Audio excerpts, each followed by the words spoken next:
Artificial intelligence దీన్ని షార్ట్‌గా మనం ఏఐ అని పిలుస్తాం. అసలు ఆర్టిఫిషియల్ ఇంటెలిజెన్స్ అంటే ఏంటి? ఈ ఆర్టిఫిషియల్ ఇంటెలిజెన్స్ అనేది ఎలా వర్క్ అవుతుంది? నిజంగా ఫ్యూచర్‌లో మనల్ని రోబోట్స్ అనేటివి కంట్రోల్ చేస్తుందా? వీటి గురించి మనం ఈ వీడియోలో డిస్కస్ చేద్దాం. హాయ్ ఫ్రెండ్స్, నా పేరు Ashok. I'm a tech researcher. Welcome to Telugu tech consumer channel.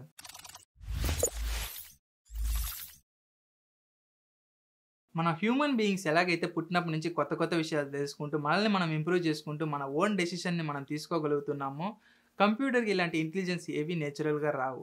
So, ఈ కంప్యూటర్స్‌కి తెలిసిందంతా మనకి ఆన్ ఆఫ్ మాత్రమే. ఈ ట్రాన్సిస్టర్స్ అనేటివి ఎంత స్పీడ్‌గా ఆన్ అయ్యి ఆఫ్ అవుతుందో, దాని ద్వారా క్రియేట్ అయ్యే ఈ బైనరీ సిస్టమ్ ద్వారా ఈ కంప్యూటర్‌కి ఈ ప్రపంచంలో ఏం జరుగుతుందనేదే తెలుస్తుంది.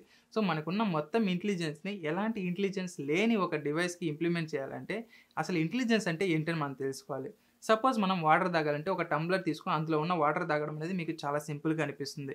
దీని వెనకాల ఎంత ప్రాసెస్ జరుగుతుందంటే, దీన్ని చూడడానికి మీకు ఒక విజువల్ సెన్స్ ఉండాలి. దాన్ని చూసిన దాన్ని బ్రెయిన్‌కి పంపించి దాన్ని ప్రాసెస్ చేయాలి. మీకు టంబ్లర్ పట్టుకోవడానికి, పెన్ను పట్టుకోవడానికి, ఒక ఫ్లవర్‌ని పట్టుకోవడానికి ఉన్న డిఫరెన్స్ అనేది మీకు తెలిసుండాలి. అలా టంబ్లర్‌ని పట్టుకున్నప్పుడు ఎంత గట్టిగా గ్రిప్ చేయాలని తెలిసుండాలి. ఆ టంబ్లర్‌ని లిఫ్ట్ చేసినప్పుడు అందులో ఉన్న వాటర్ అనేది కింద పడిపోకుండా ఎలా బ్యాలెన్స్ చేయాలని తెలిసుండాలి. ఆ వాటర్ తాగాక కింద పెట్టేటప్పుడు గ్రావిటీ ఫోర్స్‌ని ఎంత యాక్ట్ చేస్తుందని మీకు తెలిసుండాలి. సో, వీటన్నిటిని మనం మెంటల్ ప్రాసెస్ అంటాం.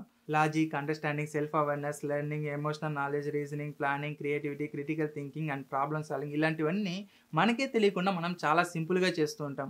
బట్ వీటన్నిటిని డీప్‌గా అబ్జర్వ్ చేసేవాళ్ళు కొంతమంది ఉంటారు. వాటిలో కొంతమంది మనకి సైకాలజిస్ట్ ఉంటారు. వీటన్నిటిని ఎలా కంప్యూటర్‌కి నేర్పించాలని కొంతమంది కంప్యూటర్ సైంటిస్ట్ ఉంటారు. ఇలా నేచురల్‌గా ఉన్న ఇంటెలిజెన్స్‌ని ఎలా అబ్జర్వ్ చేసి దీన్ని కంప్యూటర్‌కి నేర్పించాలని తెలుసుకొని, అలా కంప్యూటర్‌కి నేర్పించడమే ఈ ఆర్టిఫిషియల్ ఇంటెలిజెన్స్. మీకు ఇంకా క్లియర్‌గా అర్థం అవ్వాలంటే, మీకు ఆర్టిఫిషియల్ ఇంటెలిజెన్స్‌కి ఒక ప్రోగ్రామ్డ్ ఇన్‌స్ట్రక్షన్‌కి ఉన్న డిఫరెన్స్ అనేది మీకు అర్థం అవ్వాలి. ఒక ప్రోగ్రామ్డ్ ఇన్‌స్ట్రక్షన్ అంటే చాలా సింపుల్. సపోజ్ మీరు ఏదైనా ఒక ప్లేస్‌కి వెళ్ళాలి. ఎలా వెళ్ళాలని మీరు అడ్రెస్ అడిగితే ఎలా చెప్తారు? స్ట్రెయిట్‌గా వెళ్లి లెఫ్ట్ తిరిగి ఒక 100 మీటర్స్ వెళ్తే రైట్ సైడ్ ఉన్న బిల్డింగ్ అని చెప్తాం. ఇలా చెప్పడమే ఇన్‌స్ట్రక్షన్. ఇదే ఒక ప్రోగ్రామ్డ్ ఇన్‌స్ట్రక్షన్ అంటే ఆ కంప్యూటర్‌కి అక్కడ ఇల్లుందా, బిల్డింగ్ ఉందా ఏం తెలీదు. మనం ఓన్లీ ఇన్‌స్ట్రక్షన్ మాత్రమే చెప్తాం. స్ట్రెయిట్‌గా వెళ్లి లెఫ్ట్ తిరిగి ఒక 100 మీటర్స్ వెళ్తే రైట్ సైడ్ అని చెప్తాం. సో, అక్కడ ఇల్లు ఉందా, బిల్డింగ్ ఉందా, ఆఫీస్ ఉందా ఇవేమి దానికి తెలియాల్సిన అవసరం అయితే ఉండదు. అదే మనకి ఆర్టిఫిషియల్ ఇంటెలిజెన్స్‌లో అయితే మనం దానికి ప్రతి ఒక్కటి నేర్పిస్తాం. రోడ్ అంటే ఏంటి, ఇల్లు అంటే ఏంటి, ఆఫీస్ అంటే ఏంటి, బిల్డింగ్ అంటే ఏంటి, లెఫ్ట్ అంటే ఏంటి, రైట్ అంటే ఏంటి, నడవడం అంటే ఏంటి, రన్నింగ్ అంటే ఏంటి ఇలాంటివన్నీ నేర్పించిన తర్వాత మనం దానికి ఒక ఇన్‌స్ట్రక్షన్ ఇస్తాం. సో, ఈ బిల్డింగ్‌కి వెళ్ళు, ఈ హౌస్‌కి వెళ్ళు అని మనం ఒక ఇన్‌స్ట్రక్షన్ ఇచ్చినప్పుడు తనంతట అది ఓన్ డెసిషన్ తీసుకొని లెఫ్ట్ వెళ్ళాలా, రైట్ వెళ్ళాలా మొత్తం క్యాలిక్యులేట్ చేసుకొని అది ఆ డెస్టినేషన్‌కి రీచ్ అవుతుంది. సో, ఈ ఆర్టిఫిషియల్ ఇంటెలిజెన్స్ అనేది ఎక్కడ వర్క్ అవుతుందో మీరు అడిగితే, సో, ఇప్పుడు మీరు చూసే ఈ వీడియో నుంచే స్టార్ట్ చేద్దాం. ఈ యూట్యూబ్ అనేది ఈ వీడియోని మీకు ఎందుకు రికమెండ్ చేసింది? మీరు నా ఛానెల్‌ని సబ్స్క్రైబ్ చేసుండొచ్చు, చేయకుండా ఉండొచ్చు. అయినా కూడా ఈ వీడియోని మీకు ఎందుకు రికమెండ్ చేసిందంటే అదే ఆల్గారిథం. ఈ ఆల్గారిథం అనేది ఇంతకుముందు ఒక ప్రోగ్రామ్డ్ ఇన్‌స్ట్రక్షన్ కూడా ఉంది. ఏ టైప్ ఆఫ్ యూజర్‌కి ఏ టైప్ ఆఫ్ వీడియోని చూపించాలి. ఇప్పుడు ఈ ఛానెల్ సబ్స్క్రైబ్ చేసుకుంటే ఈ ఛానెల్ వీడియోస్ చూపించాలి. ఒక ప్రోగ్రామ్డ్ ఇన్‌స్ట్రక్షన్ కూడా ఉంది.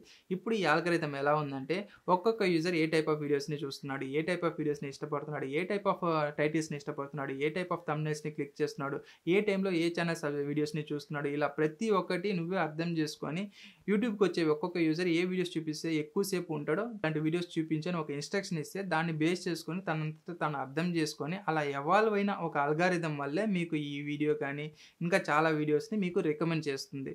సో, ఇది కూడా ఒక టైప్ ఆఫ్ ఆర్టిఫిషియల్ ఇంటెలిజెన్స్. ఇది కాకుండా మనం యూజ్ చేసే స్మార్ట్ ఫోన్స్ నుంచి మనం యూజ్ చేసే ఫేస్‌బుక్, అమెజాన్ లాంటి అన్నిట్లో మనకి ఆర్టిఫిషియల్ ఇంటెలిజెన్స్‌ని ఆల్రెడీ యూజ్ చేస్తున్నారు. ఆర్టిఫిషియల్ ఇంటెలిజెన్స్‌లో మనకి 2 టైప్స్ ఉంటుంది. ఫస్ట్‌ది వచ్చి నారో ఏఐ, సెకండ్‌ది వచ్చి జనరల్ ఏఐ. ఈ నారో ఏఐ అంటే మనం కంప్యూటర్‌కి కొన్ని విషయాలు నేర్పించుంటాం. సో, దాని నుంచి మనం ఏదైనా చెప్తే అదే చేస్తుంది. సపోజ్ యూట్యూబ్‌కి వచ్చేవాళ్ళు ఎక్కువ సేపు ఉండేలా ఏం చేస్తావో చెయ్యి అంటే ఆ వర్క్‌ని మాత్రమే చేస్తుంది. సో, ఈ నారో ఏఐ వల్ల మనకి పెద్దగా ప్రాబ్లమ్ ఉండదు. కానీ దాన్ని మనం అక్కడితో స్టాప్ చేయమనేది చాలామంది భయపడడానికి ఉన్న మెయిన్ రీజన్. ఇప్పుడు మనం ఏం చేయాలని చెప్పే ప్లేస్ నుంచి ఇవన్నీ నీకు ఎందుకు చెప్తున్నారో నువ్వే అర్థం చేసుకోవడానికి ట్రై చెయి. సో, ఇవన్నీ ఎందుకు ఇలా జరుగుతుందో నువ్వే అర్థం చేసుకోవడానికి ట్రై చెయి అని చెప్పడమే ఈ జనరల్ ఏఐ. ఈ జనరల్ ఏఐ అనేది ఒక హ్యూమన్ బీయింగ్ ఎవాల్వ్ అవ్వడం లాగా. ఫ్యూచర్‌లో ఇది ఓన్‌గా థింక్ చేయడం స్టార్ట్ చేసి ఈ ఎన్విరాన్మెంట్‌కి హ్యూమన్స్ వల్ల ఎక్కువ ప్రాబ్లమ్ అని అనుకుంటే అప్పుడు ఏం జరుగుతుంది? సపోజ్ ఫ్యూచర్‌లో ఒక పర్సన్‌కి ఆపరేషన్ చేయాలంటే హాస్పిటల్‌కి తీసుకెళ్తారు. అక్కడున్న కంప్యూటర్‌కి ఆపరేషన్ చేయమని చెప్తారు. అప్పుడు ఆ కంప్యూటర్ అనేది ఆలోచిస్తుంది. వీడు మంచోడా? చెడ్డోడా? వీడిని కాపాడడం వల్ల ఎన్విరాన్మెంట్‌కి మంచిదా? చెడ్డదా? అని. అప్పుడు ఆ పర్సన్ బ్రతకాలా? వద్దా? అనేది కంప్యూటర్‌లో ఉన్న డేటాబేస్‌ని బేస్ చేసుకొని డిసైడ్ అవుతుంది. సో, ఈ సిట్యుయేషన్ అనేది ఫ్యూచర్‌లో వస్తుందంటే రావచ్చు, రాకపోవచ్చు. ఎందుకంటే ఎలాన్ మస్క్ మనందరికీ తెలుసు. టెస్లా కో ఫౌండర్, స్పేస్ ఎక్స్‌కి సీఈఓ.